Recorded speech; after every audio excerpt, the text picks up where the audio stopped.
So if we can move on to the next footage, one of many protocols being put in place to keep students safe is a mask mandate. No student will get through the school doors without one.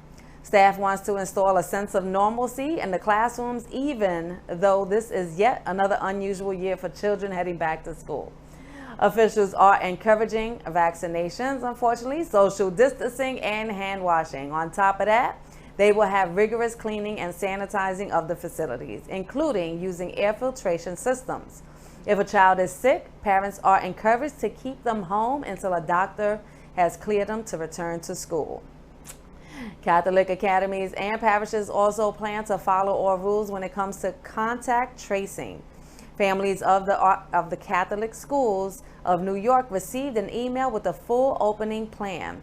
The Diocese of Brooklyn is happy that it was able to open on time for school last year, offering 5-day in-person learning, which it says boosted enrollment by 40%.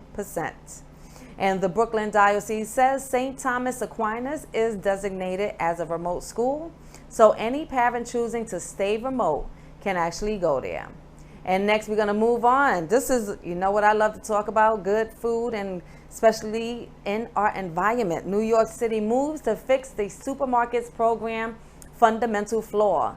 The numbers were awful. Almost a quarter of New Yorkers were overweight, and 8 in every 100 were diabetic. In just 2 years, city residents put on 10 million pounds. The unsettling figures unearthed in a 2008 study by the Department of City Planning fingered real estate as a culprit. Too many New Yorkers lacked a supermarket. Now, while we do have supermarkets out here, not all of them provide healthy options. So around 3 million New Yorkers fell into high-need neighborhoods. The city's neologism, for food deserts and their cousins, food swamps where junk food overwhelms the good stuff. The shortage hit not only consumers' waistlines, but their wallets, as they had to spend more time and more money to get their food. The following year, the city responded with the food retail expansion to support health program. Fresh offered zoning and tax incentives to encourage developers to build more supermarkets in high-need neighborhoods. So the Blasio administration is now pushing to extend the zoning incentives to even more neighborhoods, but the program's results have been mixed at best. Few supermarkets have opened under the program, and most applications have been in Harlem and Bedford-Stuyvesant, leaving out vast areas of the city. 12 years and just 27 buildings have qualified for fresh zoning benefits, and only 8 are up and running. Of the 28 that received tax incentives, 22 are completed.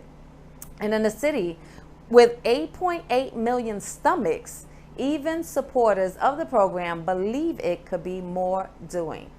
The number of supermarkets that have opened using fresh incentives is actually modest in comparison to the turnover of the retail food sector. Supermarkets open and close all the time in New York City, said Nevin Cohen, who's a research director of the CUNY Urban Food Policy Institute. But the city offers up to 20,000 extra residential square feet beyond a building zone's limit, 1 square foot of an apartment for every square foot of a supermarket. The City Planning Commission can allow an extra 15 feet of height to make room for the bonus space. An array of tax breaks sweeten for the deal. For 25 years, property taxes are frozen at pre-improvement amounts and land taxes are fully abated, which means both benefits begin phasing out after 21 years. Developers are also can skip paying city and state sales taxes on construction and renovation materials. One supermarket can make a huge difference for a neighborhood, said Cohen. A single store can decrease obesity rates, and access to fresh fruit and vegetables is crucial. But incentivizing grocery development has turned out to be a tricky business. Gentrification, rather than the city's initiative, appears to be driving developers' decisions. And what we're going to do, we're going to go into a quick commercial break. We will be right back on the Good Looking News, Millennium TV 24. Thank you so much.